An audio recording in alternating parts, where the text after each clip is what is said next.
Perlas de la Epístola Universal de Judas.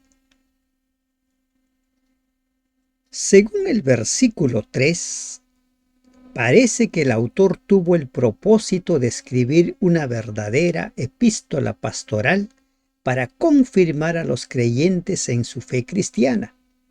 Pero las noticias de los estragos que estaban causando los maestros libertinos lo indujeron, bajo la conducción del Espíritu Santo, a cambiar su plan original y a instar a sus lectores para que defendieran decididamente la fe. Buen día, hermanos y hermanas de esperanza. Ingresamos al estudio de una de las cartas olvidadas, así como lo es segunda de Juan, tercera de Juan. Esta carta de Judas es una de las cartas olvidadas. ¿Recuerda usted cuando escuchó un mensaje basado en la epístola de Judas? Oremos antes de continuar. Bendito Dios, te damos gracias en esta mañana por este nuevo día. Encomendamos nuestras vidas a ti, encomendamos nuestros planes y te pedimos que nos dirijas en el estudio de esta carta escrita por Judas. Enséñanos, Señor, tu palabra y muéstranos las perlas que nuestra vida necesita. En el nombre de Jesús te lo rogamos. Amén. Como les mencionaba, Judas es un libro poco tocado. Muy raras veces alguien enseña sobre Judas, así como sucede con los profetas menores, por ejemplo, Nahum, Sofonías. Ageo a veces se toma un versículo, pero recordemos que toda la escritura es inspirada por Dios. Esta carta de Judas tiene mucha similitud con la segunda carta de Pedro. Por esa razón hay una discusión acerca de cuál se escribió primero y por lo cual resulta imposible fijar una fecha para la carta de Judas. Si se escribió antes de segunda de Pedro, tuvo que ser redactada antes del año 67 después de Cristo, el probable año de la muerte de Pedro. Y si la carta de Judas fue escrita después, debe haber estado entre los años 70 y 85 después de Cristo, la fecha de su escritura. ¿Por qué no hay datos fehacientes definidos? Recordemos que los cristianos de los primeros siglos no eran bien vistos. Los historiadores no se ocupaban de ellos. De allí saque la conclusión usted cuando se habla acerca de el Santo Grial, de las astillas de la cruz de Cristo. Al principio, a Jesús nadie lo consideraba. Preferían olvidarlo. Un pequeño grupo empezó a predicar, a enseñar acerca del Maestro. Le animo a sumarse y a invitar a las personas a este estudio diario. Invitemos cada día nuevas personas. Y si usted aún no está suscrito, suscríbase. Suscribirse es gratis. No tiene ningún costo. Solo debe hacer clic en suscribirse y nada más. ¿Cuál es el mensaje de esta carta? Judas, siervo de Jesucristo. Esta carta se empieza con el acostumbrado saludo. ¿Quién es este Judas? Cuando se habla acerca de Judas, la gente lo relaciona con el Iscariote, ¿no? Ese nombre va por el lado de aquel que traicionó a Jesús. Y muy pocos saben, ¿no?, que también hay un Judas del bueno. Y este Judas del bueno es el que escribe esta carta. Cuando en una ocasión le preguntaron a alguien, ¿pondrías a tu hijo el nombre de Judas? No. ¿Por qué? Porque el nombre está relacionado con la traición, con la deslealtad. Pero aquí encontramos a un Judas del bueno, siervo de Jesucristo y hermano de Jacobo. Cuando hablamos acerca de este Judas, muchos tratan de identificar quién es el Jacobo. Si Judas y Jacobo eran hermanos del Señor, entonces ambos muestran una gran delicadeza en sus epístolas al abstenerse de mencionar esa relación y al preferir reconocer la deidad de su maestro y proclamar su completa sumisión a él como sus obedientes esclavos. Judas no pretende ser apóstol. Él dice siervo de Jesucristo.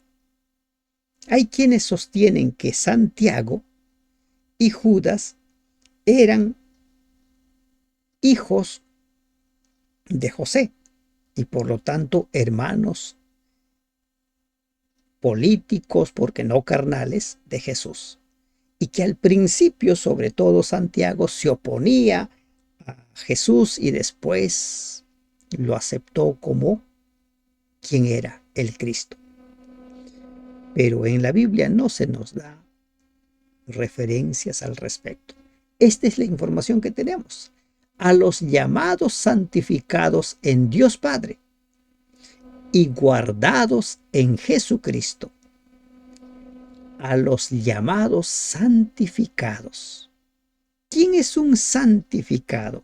¿Quién es un santo? Es aquella persona que ha sido separado para Dios. Aquella persona que ha sido llamado por Dios y que ha aceptado ese llamado. Y guardados en Jesucristo, en la fe de Jesús, en el Evangelio, en la doctrina de Cristo, como dice la tercera epístola de Juan. Misericordia y paz y amor os sean multiplicados. Muy necesario para la vida de cada uno de los candidatos al reino de los cielos. Misericordia y paz. Paz en medio de tantos conflictos, paz en medio de tantos problemas, en medio de necesidades, de carencias. Mucha gente en el momento en que estamos haciendo esta grabación tiene apuros, tiene dificultades, pero que la paz de Dios nos ayude a ver las cosas de una forma diferente. Amados, dice el versículo 3, el motivo de la carta. Versículos 3 y 4.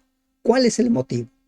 Por la gran solicitud que tenía de escribiros acerca de nuestra común salvación, me ha sido necesario escribiros, exhortándoos que contendáis ardientemente por la fe que ha sido una vez dada a los santos.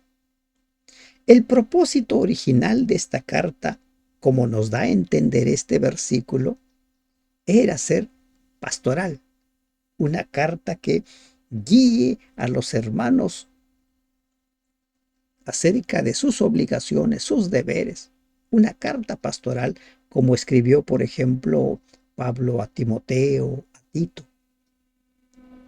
Pero como mencionamos en la introducción, llevado por el Espíritu Santo, cambia el tenor de su carta. Y aquí hay una gran perla para quienes enseñamos, para quienes predicamos. A veces cuando nos invitan a predicar, preparamos nuestro mensaje, tenemos todo preparado. Pero cuando empezamos a predicar, debiéramos dejar que el Espíritu Santo hable por medio de nosotros. Y si eso hacemos, a veces todo lo que hemos preparado para el sermón de ese día no se toma en cuenta, sino que empieza a fluir un mensaje completamente diferente que ni lo teníamos pensado. Surgen lecciones, enseñanzas que no habíamos registrado ni habíamos considerado. Dejemos que el Espíritu Santo nos dirija. Por eso no es bueno memorizar sermones. Es bueno prepararse, es bueno tener un bosquejo, pero deja que el Espíritu Santo te guíe. Y te vas a dar cuenta tú cuando es el Espíritu Santo quien está hablando. Mucho de lo que has planificado, a veces ni lo tocas, ni lo tomas, porque cuando llegas al momento de empezar a predicar, empieza a fluir el mensaje para ese día. Versículo 4 dice, porque algunos hombres han entrado encubiertamente, los que desde antes habían sido destinados para esta condenación. Pablo llama a estos hombres lobos disfrazados de corderos. Y estos lobos disfrazados de corderos han ingresado. Y saben, hay muchos que ingresan a las iglesias con un propósito, con el propósito de chocar contra sus creencias, contra la doctrina. Y eso es lo que estuvo sucediendo en esos tiempos. Y ahora el apóstol tenía que hacer algo. Estos hombres impíos, dice que convierten en libertinaje la gracia de nuestro Dios. Pablo utilizó también ese mismo término.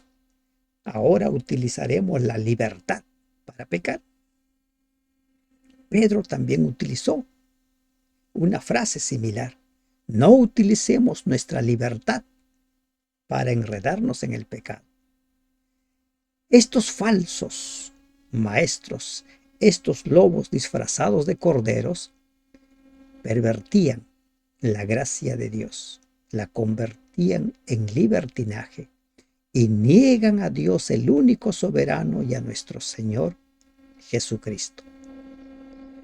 Iban enseñando nuevas verdades, nuevas doctrinas, los iluminados.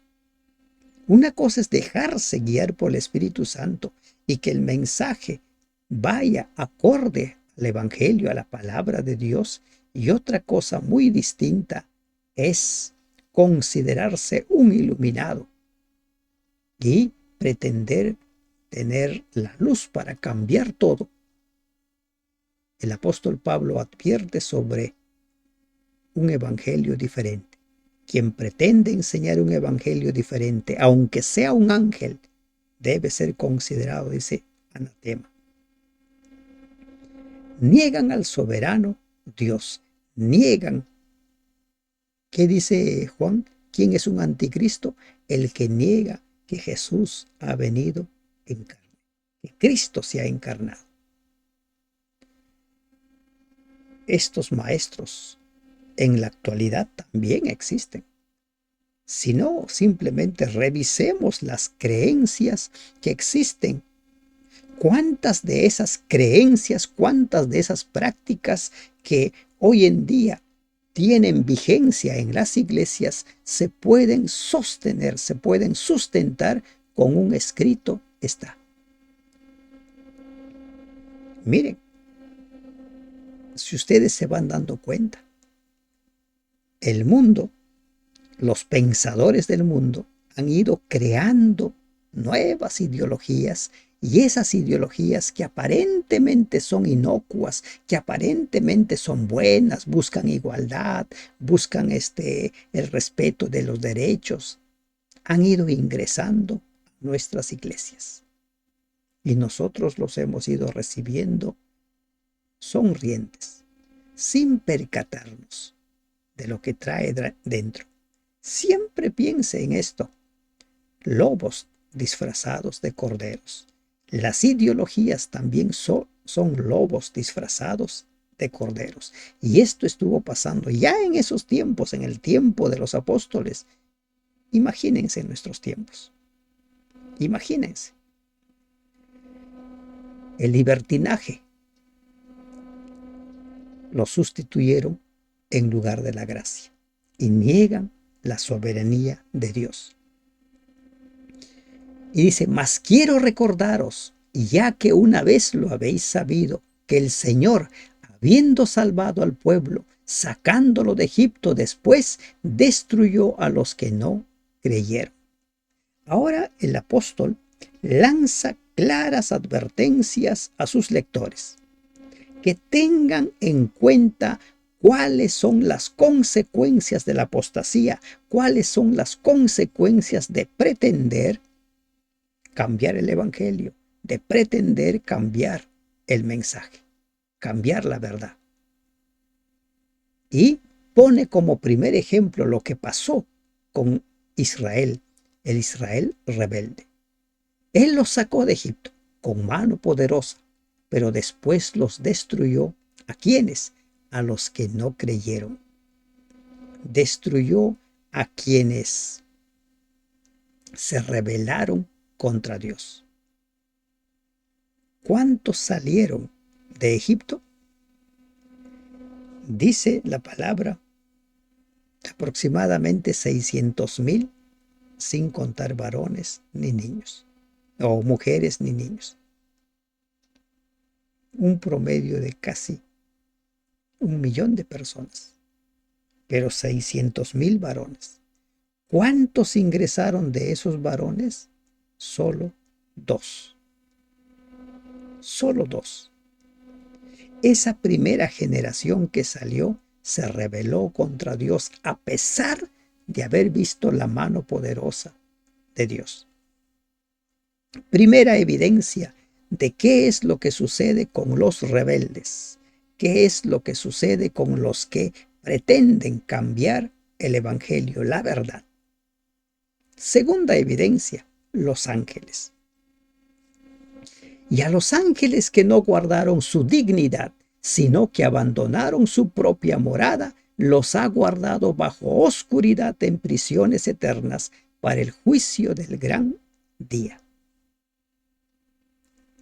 Israel, los que no creyeron, destruidos.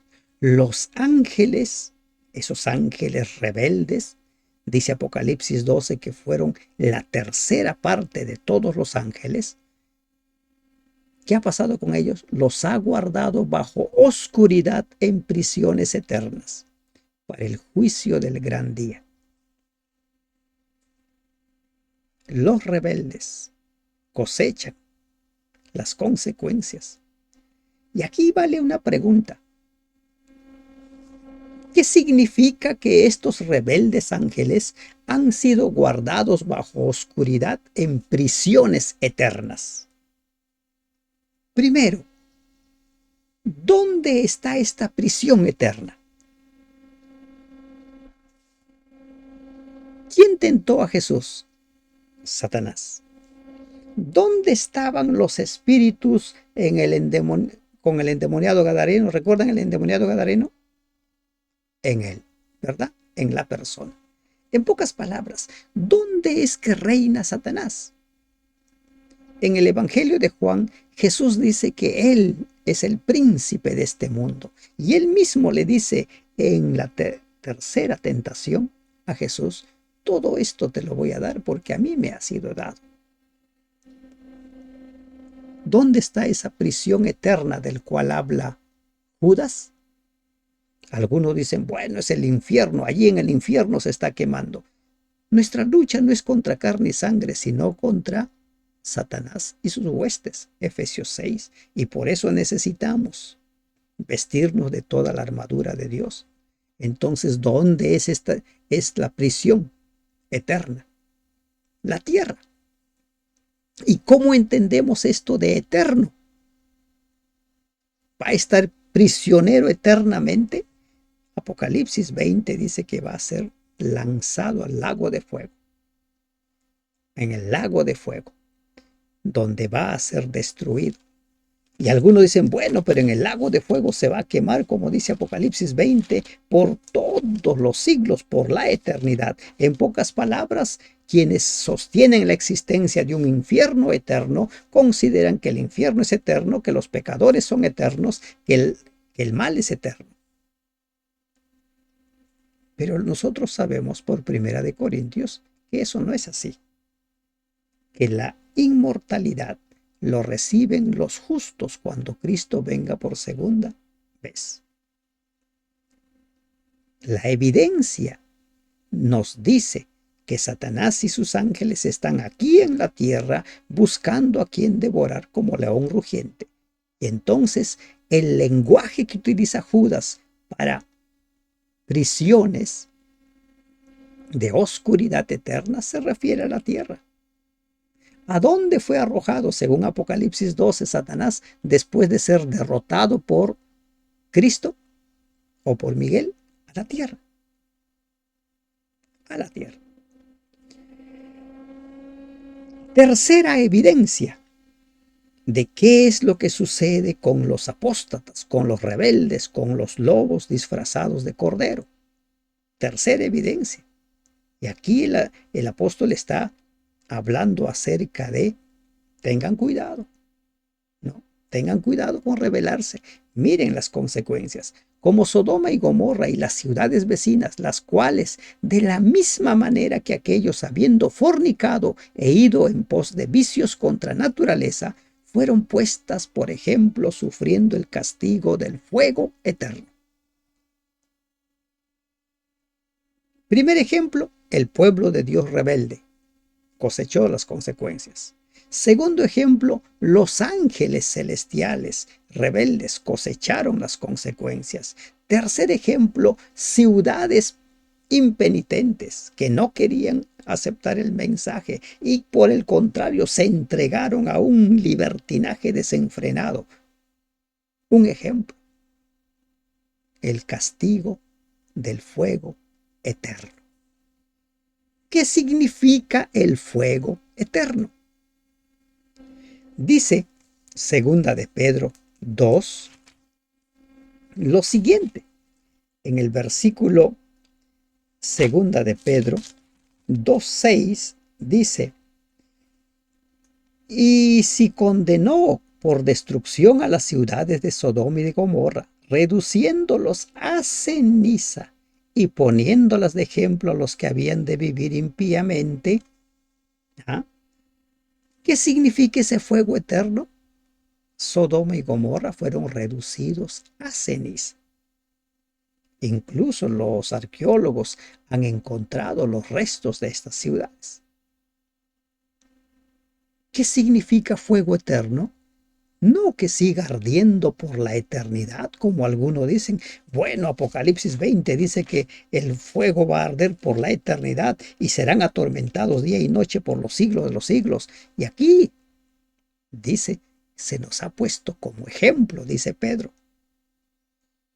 esta ciudad pecadora, entregada al libertinaje, al pecado, sufrió el castigo del fuego eterno, de la destrucción. La destrucción. Estos se levantarán en la segunda resurrección para recibir la condena y participar de la segunda muerte. Entonces el fuego eterno no es que arda por la eternidad. Sodoma no está ardiendo, fue convertido en ceniza. 3 ejemplos. El pueblo de Israel rebelde, los ángeles rebeldes y los impíos o gentiles rebeldes cosecharon las consecuencias. Estamos advertidos. Sea cual fuera nuestra condición, vamos a hacer frente a las consecuencias de nuestras decisiones. En el versículo 8 hasta el 11, se nos habla acerca de la actitud desafiante de los pecadores. No obstante, de la misma manera también estos soñadores mancillan la carne, rechazan la autoridad y blasfeman de las potestades superiores. Se muestran desafiantes. ¿Quién contra mí? ¿Quién como yo? ¿Recuerdan ustedes a Nabucodonosor? ¿No es este el imperio que he levantado yo? Y sabemos la historia. Capítulo 4 de Daniel. Fue convertido en bestia, dice, por 7 años. Y aquí estos soñadores, los falsos maestros, que vivían de ilusiones, pensaban que podrían tener éxito desafiando a Dios, desafiando a su iglesia, desafiando su verdad. Estos hombres considerados también como los que mancillan la carne. En 2 de Pedro 2:10 dice, siguiendo la carne, ¿no? Y cuando bíblicamente hablamos de sangre y carne, se refiere al ser humano en su estado de pecador, alejado de Dios. Rechazan la autoridad y blasfeman de las potestades superiores. Hemos visto en nuestro estudio de ayer, por ejemplo, el caso de Diótrefes.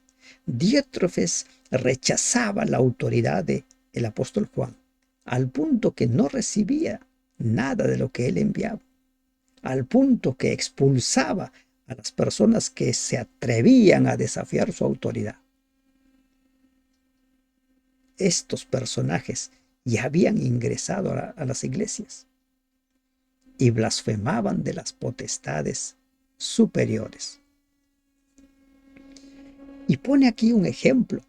¿Cómo es que la arrogancia de estos lobos disfrazados de corderos los llevaba al punto de blasfemar de Dios? Cuando pone el ejemplo de Miguel y Satanás. Pero cuando el arcángel Miguel contendía con el diablo, disputando con él por el cuerpo de Moisés, no se atrevió a proferir juicio de maldición contra él, sino que dijo, el Señor te reprenda. El Señor te reprenda. Ni siquiera el ángel Miguel, el arcángel Miguel, dice, se atrevió a blasfemar, a proferir frases contra el diablo que se merecía.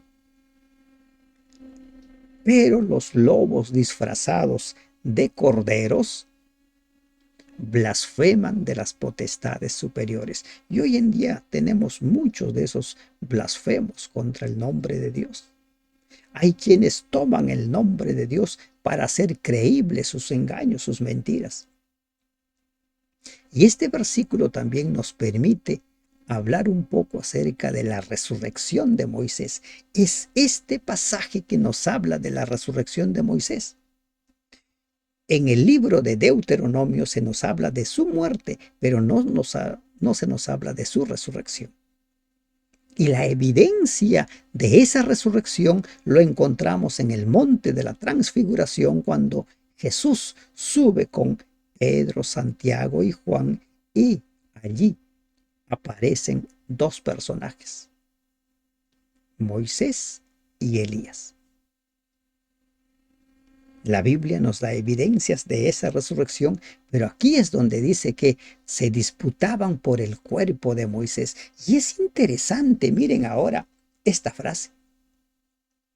Para los que consideran en el alma como algo abstracto, no dice que se disputaban el alma de Pedro, el espíritu de Pedro. No, se disputaban el cuerpo, de Moisés, Pedro, de Moisés. No se estaban disputando el cuerpo de Moisés o el alma de Moisés. Estaban disputándose el cuerpo de Moisés. Repito, ¿no? Pasemos en limpio. En esta disputa entre el arcángel Miguel y Satanás, no se disputan por el alma de Moisés. No, sino por el cuerpo de Moisés. Y esa es una evidencia de que el alma supuestamente por sí sola no existe. Somos un alma, no tenemos un alma. Somos un alma, no tenemos un alma. La creación fue con el polvo, el cuerpo, más el aliento. Eso es la creación. Y aquí encontramos otro tema doctrinal. La disputa era por el cuerpo. Cuando Elías asciende a los cielos, asciende con su cuerpo, no asciende su alma, ¿no? Porque muchos dicen, bueno, su alma ya está en el cielo, su espíritu ya está en el cielo. Otra evidencia. Moisés resucitó y la disputa era por el cuerpo de Moisés. Porque somos un alma, no tenemos un alma. Y cuando aparecen en el monte la transfiguración, son vistos por estos tres apóstoles, Pedro, Santiago y Juan. Pero estos blasfeman de cuantas cosas no conocen. Blasfemos. Estos blasfemos, estos hombres, estos lobos disfrazados de corderos, estos rebeldes, estos que creían estar iluminados, blasfeman de las cosas que no conocen, que no entienden. ¿Quién es el que no conoce a Dios? El que se opone a Dios. El que conoce a Dios hace la voluntad de Dios, no trae un nuevo evangelio. Los falsos maestros son personas que no conocen a Dios y como no lo conocen, pretenden hacer lo que a ellos les place. Y en las que por naturaleza conocen, se corrompen como animales irracionales. Terrible, ¿verdad? Miren el estilo de vida de estas personas. Las cosas que conocen lo corrompen. ¿Sucede eso en nuestros días? Sucede. Hoy en día, la Biblia es utilizada para diversos fines. Hay personas que utilizan la Biblia para engañar. ¿Recuerdan ustedes los que supuestamente sanaban, hacían milagros y sanaban cuantas cosas se presentaba? Cuando apareció la pandemia, desaparecieron todos esos sanadores, esos milagreros. ¿Qué pasó? Con la pandemia el espíritu se retiró. La pandemia demostró que todos esos milagreros eran falsos, que todos esos milagreros eran realmente lobos disfrazados de corderos. ¿Por qué?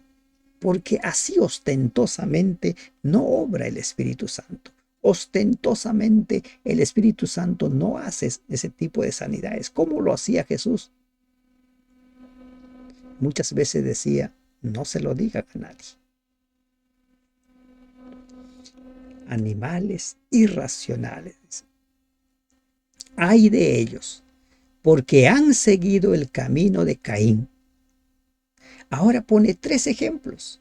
Caín, Balaam, Coré. Tres ejemplos. Y estos tres no son ejemplos pues de los buenos. Estos tres son ejemplos de rebeldes, de apóstatas, de personas que se oponen a Dios. Caín. ¿Quién fue Caín? Aquel que mató a su hermano Abel porque lo que Abel hacía resultaba agradable a los ojos de Dios y lo que él hacía no. Es lo que dice Génesis capítulo 4. Un rebelde. El otro que es puesto como ejemplo y se lanzaron por lucro en el error de Balaam. Por lucro. Balaam fue contratado por el rey Balac para maldecir al pueblo de Israel y le ofreció mucho dinero. Y a pesar de que la burra habló y le dijo muchas cosas a Balaam, y él igual continuó. Por lucro. ¿Cuánta gente no busca lucrar? ¿Y qué es lucrar? Enriquecerse, volverse millonarios a costa del evangelio. Por lucro, Balaam. Y perecieron en la contradicción de Coré. Esta palabra contradicción muy bien puede ser leído como rebelión, como lo presenta la versión Jerusalén, la versión Nácar Colunga. La rebelión de Coré. Coré, Datán y Abiram se sublevaron contra la autoridad divinamente instituida de Moisés y produjeron una rebelión en el campamento de Israel. Judas dice que los falsos maestros se habían rebelado de manera similar contra la autoridad. Como resultado de su actitud, perecían tan ciertamente como perecieron, o van a perecer, como perecieron Coré y sus compañeros por causa del pecado. Y aquí, miren, Coré, Datán y Abirán se rebelaron contra aquellos a quienes Dios había llamado, porque ellos creían que eran más capaces para ejercer el liderazgo. Ese principio de quién es más capaz ha ingresado a la iglesia. Recuerden, el liderazgo en la iglesia ha sido establecido por Dios claramente. Y quizás a algunos no les guste lo que digo, pero eso de pastoras, eso de ancianas, no es bíblico. No es bíblico. Así como no todos los varones son pastores o ancianos, es por llamado. Pero ¿cómo es que en la iglesia se han llegado a ungir pastoras, ancianas? Por ideas, por conceptos humanos, han pretendido interpretar la Biblia de una forma antojadiza. ¿Y saben qué está detrás de todo eso? La corriente de la ideología de género, la corriente del progresismo. Tengamos cuidado. ¿Cuántas cosas impulsadas por la ideología de género ha ido ingresando a la iglesia? Y cuando lleguen los grandes cambios del cual habla el Apocalipsis, tampoco nos vamos a dar cuenta, porque van a ir ingresando esos cambios y todos vamos a estar felices y contentos. El liderazgo es por llamado. Espero no haber herido la susceptibilidad de ninguno, pero aprendamos a no pensar más allá de lo que está escrito. De los versículos 12 y 13, el Evangelio de Judas o la carta de Judas nos habla acerca de la esterilidad del pecado. Dice, estos son manchas en vuestros ágapes. Son manchas. Otra versión dice, escollos. Metáfora que describe a los que hacen naufragar a otros. Tropiezos. Manchas en vuestros ágapes, que comiendo impúdicamente con vosotros se apacientan a vosotros mismos. Es decir, se ocupan egoístamente de sus propios intereses a expensas de otros. Siguen esta conducta temerariamente, es decir, sin un temor piadoso, de una manera desvergonzada.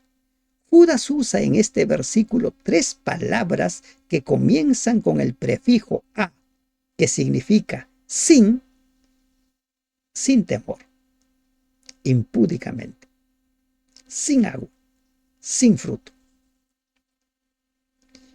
Se apacientan a sí mismos. Nubes sin agua. ¿Para qué sirve una nube sin agua? No sirve para nada. Nubes sin nada. Luego dice, llevadas de acá para allá por los vientos. Santiago dice que una persona de doble ánimo es como las olas del mar, que van y vienen, van y vienen. Nubes sin agua, no sirven, no son productivos. Árboles otoñales sin fruto. ¿Qué se espera de un árbol otoñal? Que tenga fruto. Pero estos lobos disfrazados de corderos eran árboles otoñales sin fruto. 2 veces muertos y desarraigados. Los árboles no solo son sin fruto, sino que han sido desarraigados. Los falsos maestros estaban antes muertos en el pecado y ahora han vuelto a esa condición espiritual anterior, por rebeldes, por contumaces. sin fruto. Miren, como ágapes, manchas en vuestros ágapes. ¿Qué más? Nubes sin agua. ¿Qué más?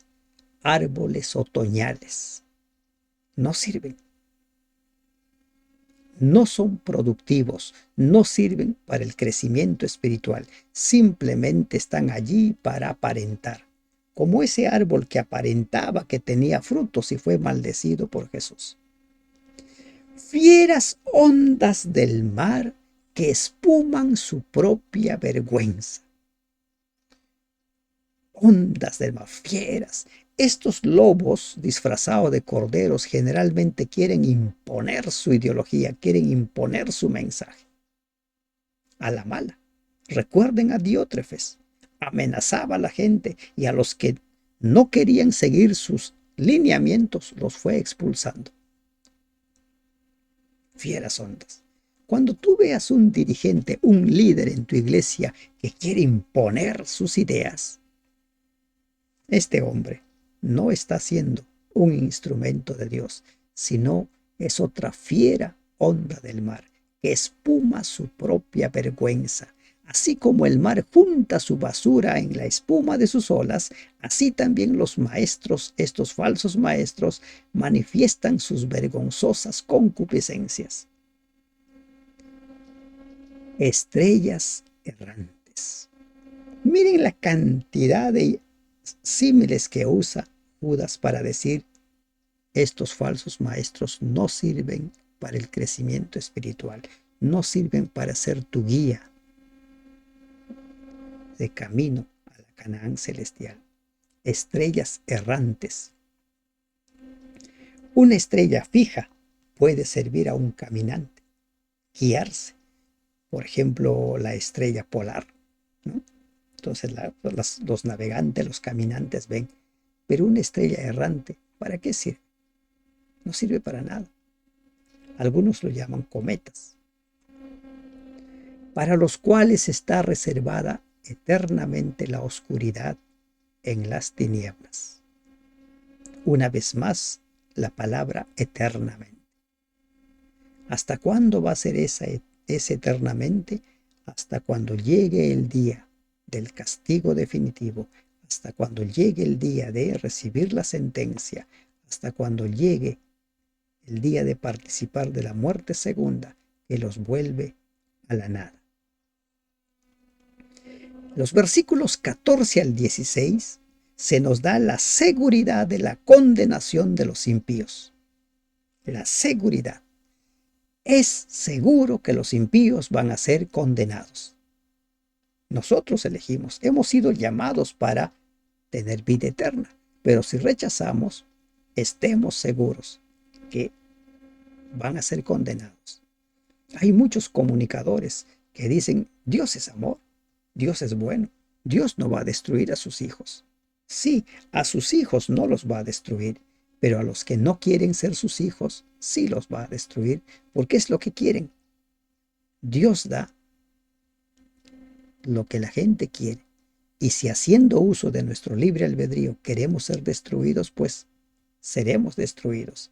De estos también profetizó Enoc, séptimo desde Adán, diciendo, he aquí vino el Señor con sus santas decenas de millares. ¿Para qué vino el Señor? Está hablando aquí de la segunda venida de Cristo. ¿Para qué vino? Para hacer juicio contra todos y dejar convictos a todos los impíos de todas sus obras impías que han hecho impíamente y de todas las cosas duras que los pecadores impíos han hablado contra él. Es seguro la destrucción.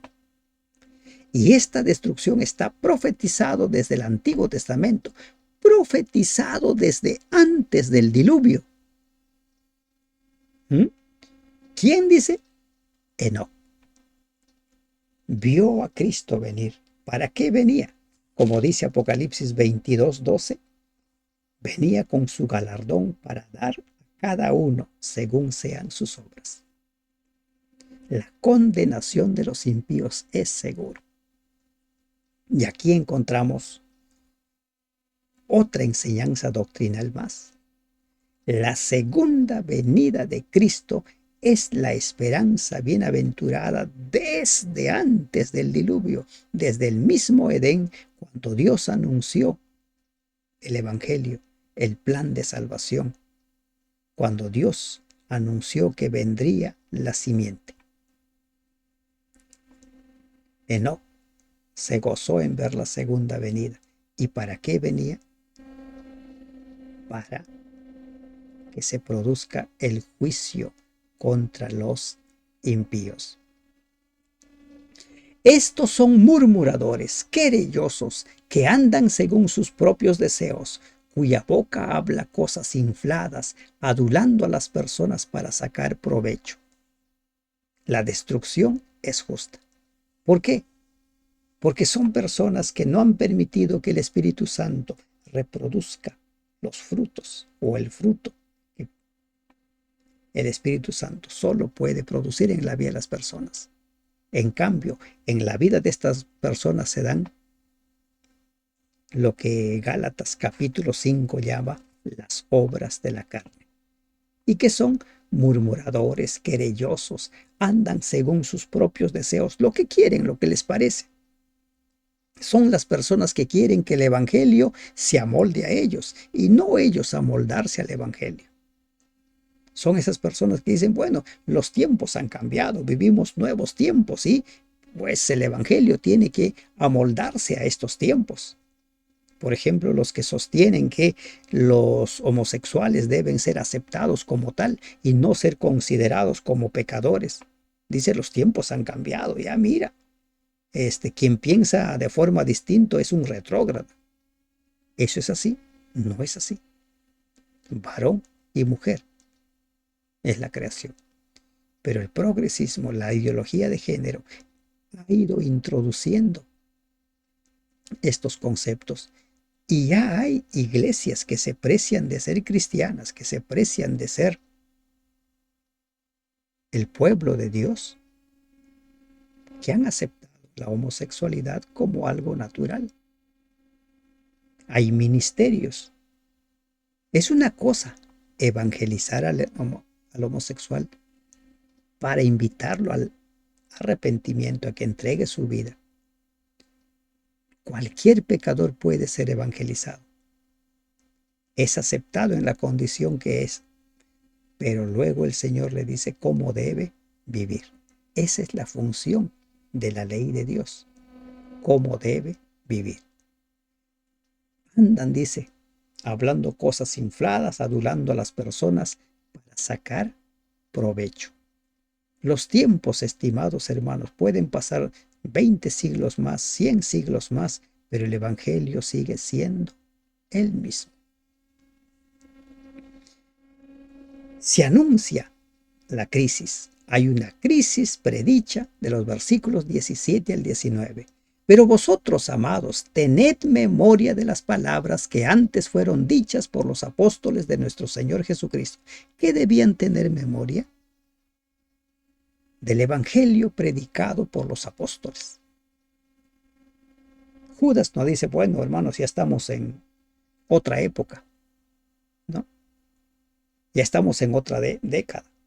Los tiempos han cambiado. No, presten atención a lo que se les ha enseñado por parte de los apóstoles en relación a nuestro Señor Jesucristo. Dios es el mismo ayer, hoy y siempre. Los que os decían, en el postrer tiempo habrá burladores que andarán según sus malvados deseos. Y esos burladores ya habían aparecido. Esos burladores ya estaban en medio de ellos. Esos burladores estaban produciendo estragos en la iglesia. Estos son los que causan divisiones, los sensuales que no tienen al Espíritu. Los que fomentan divisiones dentro de la iglesia lo hacen para beneficio de fines egoístas. El que alberga ambiciones malsanas tiene muy poca esfera de acción en una iglesia unida para alcanzar sus fines. Por eso busca oportunidades para causar divisiones entre los miembros. La verdadera vida espiritual desaparece cuando aparecen las divisiones. Un solo cuerpo. La unidad de la iglesia de Dios es una evidencia de que están viviendo cada uno de sus miembros bajo la dirección del Espíritu Santo. Pero no, muchos fueron arrastrados por estos, los sensuales. No tienen el Espíritu. Personas no espirituales, dicen otras versiones, que no tienen al Espíritu Santo. Si el Espíritu Santo no dirige nuestras vidas, no hay oportunidad de crecer. No hay. De los versículos 20 al 25 viene la conclusión. Entre los versículos 20 al 23, Judas exhorta a la iglesia, nos exhorta a nosotros. Pero vosotros, amados, edificándoos sobre vuestra santísima fe, orando en el Espíritu Santo. ¿Qué más? Conservaos en el amor de Dios, esperando la misericordia de nuestro Señor Jesucristo para vida eterna. La aplicación personal, cada persona, ¿qué debe de hacer? Dice, debemos edificarnos sobre la santísima fe, esa fe que es un don de Dios, orando en el Espíritu Santo, suplicando al Espíritu Santo. ¿Para qué? Para que nos permita conservarnos en el amor de Dios, esperando la misericordia de nuestro Señor Jesucristo para vida eterna, esperando, perseverando, firmes hasta cuando Cristo venga y nos dé la corona de vida eterna. Hay una exhortación personal.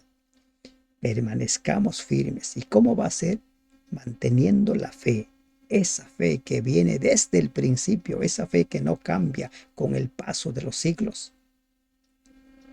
A algunos que dudan, convencedlos. ¿Qué hacemos con las personas que dudan? Primero nosotros nos fortalecemos con la fe, con oración, suplicando al Espíritu Santo. Y una vez fortalecidos vamos a ser capaces de ayudar a los que dudan. ¿Cuál es su duda? ¿Por qué duda? ¿En qué está basado su duda? Y siempre que ayudes a alguien, ayúdalo en base a lo que está escrito, no en base a tu parecer, no en base a lo que tú crees. A mí me parece, no. Convéncelo. Convéncelo con las escrituras.